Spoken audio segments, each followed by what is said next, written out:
नमस्कार दोस्तों। आज की जो सच्ची घटना मैं आज आपको सुनाने जा रहा हूँ, ये दरअसल उत्तर प्रदेश के प्रतापगढ़ की है। प्रतापगढ़ के लालगंज थाना क्षेत्र के अंतर्गत एक गांव पड़ता है मदनगढ़ बेला। और इसी मदनगढ़ बेला गांव में रहने वाले पारसनाथ गुप्ता जो पेशे से किसान है। पारसनाथ के परिवार में उनकी पत्नी शकुंतला के अलावा एक बेटी है जिसका नाम बबीता है, जिसकी उम्र करीब 22 साल के आसपास की है, जो कि ऑलरेडी शादीशुदा तो है, साथ ही लगभग 6 महीने की प्रेगनेंट भी है।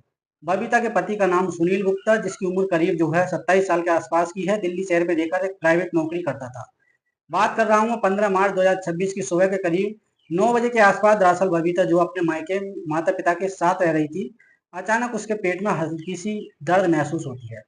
बबीता अपनी माँ शकुंतला देवी को कहती है कि मैं लालगंज में अल्ट्रासाउंड कराने के लिए जा रही हूँ, और इतनी सी बात कहकर अपने घर से निकल जाती है, लेकिन उसके बाद वो अचानक कहीं गायब हो जाती है।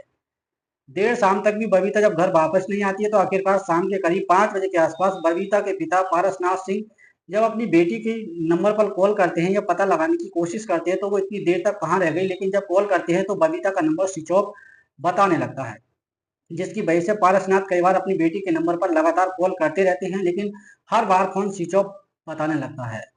इस वजह से बबीता के माता पिता एकदम से परेशान हो जाते हैं और फिर अपनी बच्ची को हर जगह पर ढूंढना शुरू कर देते हैं। सबसे ज्यादा बबीता की मां शकुंतला देवी को ये चिंता सताने लगती है कि उसकी बेटी लगभग 5-6 महीने की प्रेग्नेंट है, कहीं हमारी बच्ची के साथ कुछ गलत ना हो गया हो। हालांकि अपनी बच्ची को ढूंढने की तमाम कोशिश भी करते हैं। इस बात की जानकारी अपने दामाद सुनील को भी दे देते हैं, जो दिल्ली शहर में रहकर जो है ढूंढते हुए पूरी रात गुजर जाती है, लेकिन अगली सुबह तक बबीता का कुछ पता नहीं चलता है और न ही उसका मोबाइल ऑन होता है। जब अगले दिन बबीता का कुछ पता नहीं चलता है, तो आखिरकार 16 मार्च 2026 को बबीता के पिता पारसनाथ गुप्ता इसी लालगंज थाने में जाते हैं और सारी बात पुलिस को बताते हुए अपनी बेटी की गुमशुदगी की रिपोर्ट दर्ज करा देते हैं। हालांकि रिपोर्ट जब दर्ज हो जाती है, उसके बाद से पुलिस बबीता को ढूंढना शुरू कर देती है, और ढूंढते हुए एक दिन का समय गुजर जाता है। और जैसे ही एक दिन का समय गुजरता है, आखिरकार अगले 17 मार्च 2026 को इसी प्रतापगढ़ के संग्रामगढ़ थाना क्षेत्र के अंतर्गत एक पड़ता गोदाई, दरअसल गोदाई गांव के बगल में ही एक सहायक नहर है। सहायक नहर, दरअसल उसी सहायक नहर में एक महिला की डेड बॉडी जो पानी के ऊपर तैरते हुए दिखाई देती है। गांव के लोग जब इस डेड बॉडी को देखते हैं, तुरंत इस बात की जानकारी संग्रामगढ़ थाने में देते हैं, और पुलिस सूचना मिलते ही फौरन अपनी टीम के साथ घटना स्थल पर पहुंच जाती है। बड़ी मुशक्कत से उस डेड बॉडी को पानी से बाहर निकालती है, और जब डेड बॉडी को चेक करती है तो मालूम चलता है कि मरने वाली लड़की कोई और नहीं, बल्कि इसी लालगंज थाना क्षेत्र के अंतर्गत मननगढ़ बेला गांव की रहने वाली पारसनाथ गुप्ता की बेटी बबीता है। हालांकि पुलिस जब डेड बॉडी को चेक करती है, तो देखती है कि बबीता के गले पे एक हल्का सा निशान भी दिखाई देता है। साथ ही साथ उसके नाक से खून भी बहते हुए दिखाई दे रहा था, जिसे देखकर पुलिस अंदाजा लगा लेती है कि शायद बबीता की गला दबा करके हत्या की गई है। बहरहाल जब बबीता की डेड बॉडी को पहचान हो जाती है, तो उसके बाद पुलिस तुरंत इस बात की जानकारी बबीता के माता पिता को देती है। बबीता के माता पिता घटना स्थल पर पहुंचते हैं, और फिर जब बेटी की डेड बॉडी को देखते हैं, तो देखकर फूट फूट कर रोने लगते हैं। इस बात की जानकारी बबीता के पति सुनील गुप्ता को दी जाती है। वह भी दिल्ली से चलकर अपने ससुराल में पहुंच जाता है। पुलिस पे अपनी सारी कागजी कार्रवाई कानूनी करने के बाद डेड बॉडी को अपने कब्जे में लेकर पोस्टमार्टम के लिए भेज देती है। इधर बबीता के पिता पारसनाथ से ही सवाल करती है कि आपको किसी पर शक है या आपकी किसी के साथ कोई दुश्मनी तो नहीं है। उनसे तरह तरह के सवाल जो पूछती है कि आप बताइए किस इंसान पर तुम्हें शक है। तभी वो कहते हैं 5 महीने की मेरी बेटी प्रेग्नेंट थी, लालगंज में वो अपने अल्ट्रासाउंड कराने के लिए गई थी, लेकिन उसके बाद से वो घर नहीं आई। साथ ही साथ उसका मोबाइल भी बंद हो गया, जिस वजह से हम उसे काफी कांटेक्ट करने की कोशिश कर रहे थे। जब पारसनाथ गुप्ता किसी के ऊपर शक जाहिर नहीं करते हैं, उसके बाद से पुलिस अब अज्ञात अपराधियों के विरोध में हत्या का मुकदमा दर्ज कर लेती है। इस केस की जांच पड़ताल शुरू कर देती है, और जब इधर बबीता की पोस्टमार्टम होती है, तो आखिर उस पोस्टमार्टम रिपोर्ट में जब खुलासा होता है, तो सबके पैरों तले जमीन खिसक जाती है।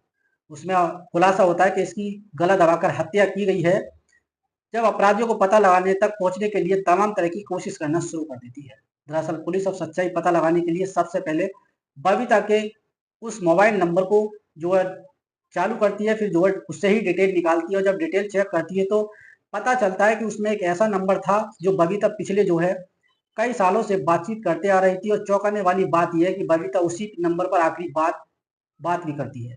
उसके बाद से बबीता का मोबाइल स्विच ऑफ हो गया था। पुलिस उस नंबर की डिटेल पता करती है, तो पता चलता है कि नंबर किसी अनुज नाम के व्यक्ति के नाम है।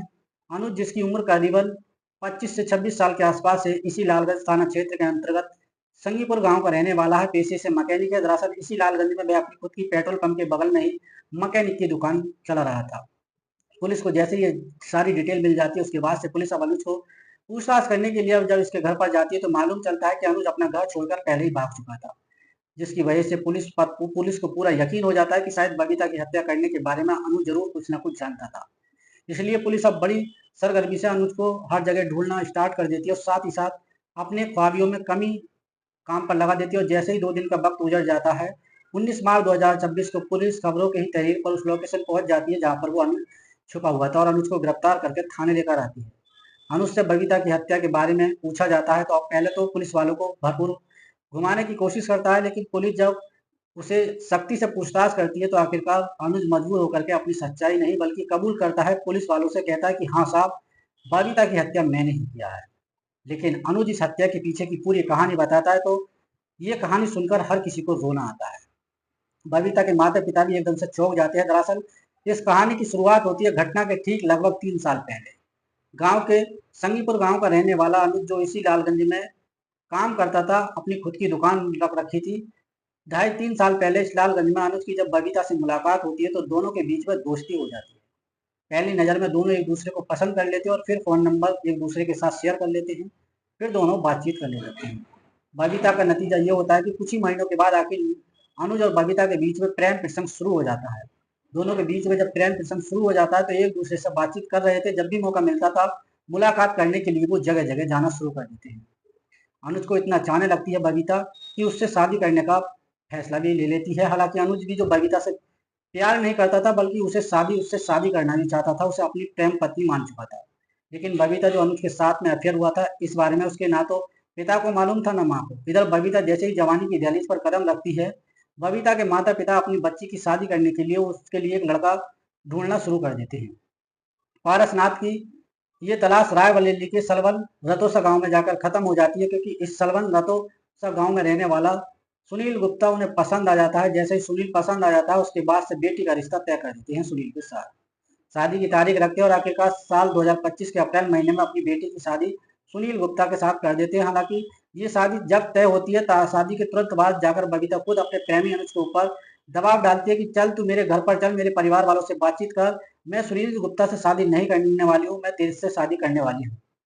अनुज के अंदर भी इतनी हिम्मत नहीं हो पाती है कि वे जाकर के बबीता के घर वालों से बातचीत कर सके। दोनों अपनी हिम्मत नहीं जुटा पाते हैं, जिसका नतीजा ये होता है कि आखिरकार मुंह बंद करके बबीता भी अपने माता पिता के कहे अनुसार सुनील से शादी कर अपने ससुराल में चली जाती है। और जब ससुराल में जाती है तो उसके बाद से ही कुछ दिन तक सुनील गुप्ता अपनी पत्नी को ससुराल अपने घर पर लेकर रहता है। फिर अपनी पत्नी को लेकर के दिल्ली शहर में चला जाता है। वहां पे जाकर जो उसने सबसे पहले से किराए का कमरा ले रखा था, उसी में पति पत्नी एक साथ रहने लगते हैं। समय बेहतर तरीके से भी हो गुजरने लगता है, लेकिन शादी के बाद भी बबीता अपने प्रेमी अनुज को बहुत ज्यादा मिस किया करती थी। उससे बातचीत करना बंद करती नहीं है। लेकिन इधर बबीता जब शादी करके अपने पति के साथ चली जाती है, उसके बाद से अनुज भी अपनी मर्जी से शादी करने का फैसला कर लेता है। दरअसल जब अपने परिवार वालों से शादी के लिए कहता है, आखिरकार अनुज के परिवार वाले भी एक लड़की देखकर अनुज का रिश्ता तय कर देते हैं। इधर बबीता जो शादी करके अपने ससुराल में अपने पति के साथ दिल्ली में जाकर रह रही थी, लेकिन घटना से ठीक लगभग 6 महीने पहले वो प्रेग्नेंट हो जाती है। जब प्रेग्नेंट हो जाती है उसके पेट में 5 महीने का बच्चा भी होता है। आखिरकार जब शादी के बाद से पहली होली का त्योहार पड़ता है, यानी तो ये रीति होती है कि पहली होली ससुराल में नहीं मैके में मनाई जाती है। आखिरकार 4 फरवरी 2026 को अकेले ही बबीता अपने मायके में माता पिता के पास आकर रहने लगती है। लेकिन जब माता पिता के पास आकर रहने लगती है तब जाकर बबीता को एहसास होता है उसने उसके परिवार वालों ने जो सुनील गुप्ता से शादी किया है, दरअसल सुनील गुप्ता के साथ भी अपने जीवन व्यतीत नहीं कर सकती, उसे वो पसंद नहीं करती है। उसका जो प्रेमी अनुज सिंह था, दरअसल अनुज के परिवार वालों ने भी उसका रिश्ता तय कर दिया था, लेकिन इस बात की जानकारी बबीता को नहीं मालूम था। इसलिए बबीता अपने मायके में आ जाती है। फिर फोन के जरिए से अनुज से बातचीत करना शुरू कर देती है। फिर से अनुज के ऊपर दबाव डालने लगती है कि मैं अपने पति के साथ नहीं रहना चाहती हूँ, वो मुझे पसंद नहीं है और ना ही मैं मुझे पसंद करती हूँ, मैं पूरी जिंदगी तुम्हारे साथ काटना चाहती हूँ। अनुज जब उसे साफ सुथरा मना कर देता है, ये पॉसिबल नहीं है। एक तो मैं तुम प्रेग्नेंट हो चुकी हो, अपने पति के बच्चे की माँ बनने वाली हो, और दूसरी तरफ मेरे परिवार वालों ने मेरा रिश्ता तय कर दिया, मैं अपने परिवार के खिलाफ नहीं जा सकता। जब शादी करने से इनकार कर देता है, इसी बात को लेकर बबीता और उसके अनुज के बीच में झगड़े तकरार शुरू हो जाती है। लेकिन इतना सब कुछ होने के बावजूद भी इस बात की जानकारी ना तो बबीता के पति सुनील गुप्ता को मालूम चलती है और ना उनके माता पिता को मालूम चलती है। बबीता एकदम से ठान लेती है कि अब अपने पति के साथ गुजारा नहीं करेगी, बल्कि अपने प्रेमी के साथ जो है शादी करेगी। इसलिए जब फोन पर बातचीत करते हैं और अनुज जब उससे शादी करने के लिए तैयार नहीं होता है, तो आखिरकार बबीता फाइनली उससे मिलने का फैसला कर लेती है और फिर उससे मुलाकात करने के लिए बहाना बनाती है और जब 15 मार्च 2026 को अपने घर से निकलती है तो अपनी माँ शकुंतला से झूठ बोलकर जाती है कि मेरे पेट में बहुत तेज दर्द हो रहा है और मैं लालगंज में जा रही हूँ अपना अल्ट्रासाउंड कराने के लिए। उसकी माँ उसके साथ चलने के लिए बोलती है तो वो कहती है, बोले नहीं, मैं खुद चली जाऊंगी। इतनी सी बात करके कहकर वो अपने घर से निकलती है, लालगंज में जाती है। ना तो वो किसी हॉस्पिटल में जाती है और ना ही किसी डॉक्टर के पास जाकर वो ना अपना अल्ट्रासाउंड करवाती है, बल्कि सीधे अपने प्रेमी अनुज सिंह की दुकान पर पहुंच जाती है और दुकान पर पहुंचने के बाद फिर से अनुज के ऊपर शादी करने का प्रेशर डालने लगती है। हालांकि इस बार भी अनुज बबीता को काफी समझाने की कोशिश करता है कि अगर मैं तुमसे शादी करता हूँ तो ना जाने कितनी जिंदगियां खराब हो जाएंगी, 2 घर बर्बाद हो जाएंगे। तुम्हारे परिवार वालों ने तुम्हारी शादी क्या है, तुम अपने पति के साथ जिंदगी व्यतीत करो। मेरे भी परिवार वालों ने जहाँ मेरा रिश्ता तय किया है मैं उस लड़की से शादी कर लेता हूँ। भले ही हम दोनों के बीच में जो प्रेम प्रसंग चल रहा था वैसे ही चलता रहेगा। अगर तुम हमसे जुदाई बर्दाश्त नहीं हो रही है तो शादी के बाद भी हम दोनों एक दूसरे से मुलाकात करते रहेंगे। लेकिन बबीता अनुज को समझाते हुए कहती है कि नहीं, ये पॉसिबल नहीं है।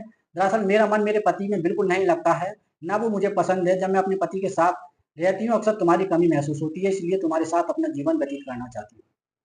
बबीता इस तमाम कोशिशों कर लेती है और अनुज जब उससे शादी करने के लिए तैयार नहीं होता है, बैग छुड़ जाती है और बात इतनी आगे बढ़ जाती है कि आखिरकार बबीता गुस्से में आकर के अनुज को एक जोरदार थप्पड़ मार देती है।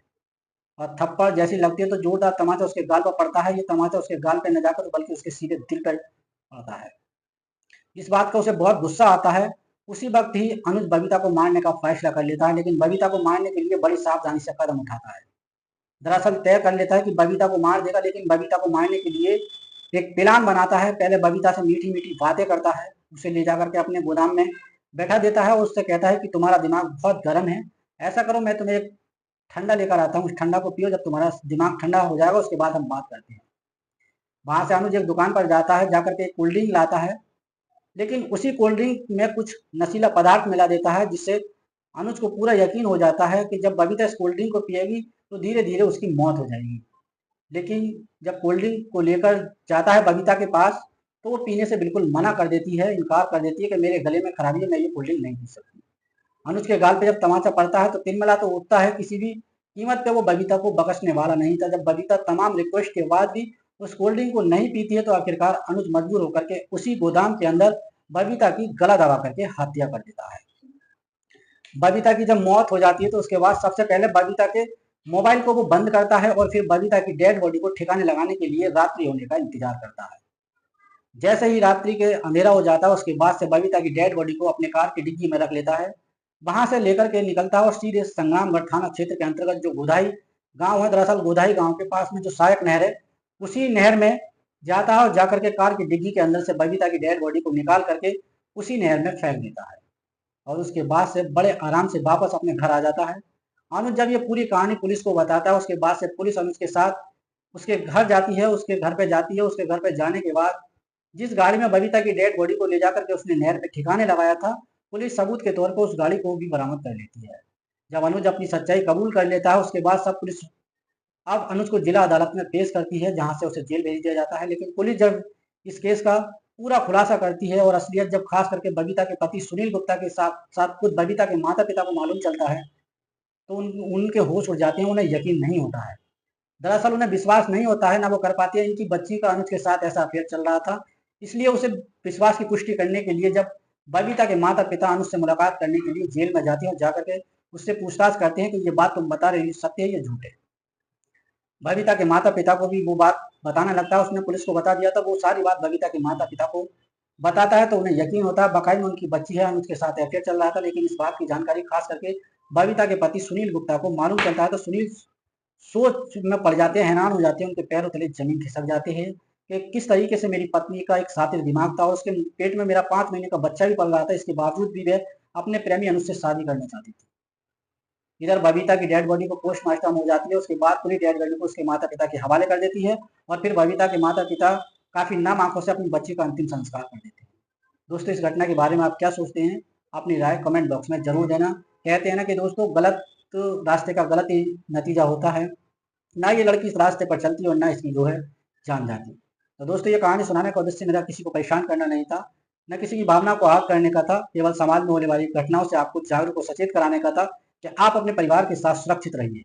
तो दोस्तों, ऐसी वीडियो देखने के लिए हमारे चैनल को सब्सक्राइब जरूर कर लेना, टेक्निकल BK9 को। इस पर आपको हर खबर से जुड़ी आपको सुनने के लिए मिलती रहेगी। तो मिलता हूँ फिर किसी नेक्स्ट वीडियो में, तब तक के लिए जय हिंद, धन्यवाद।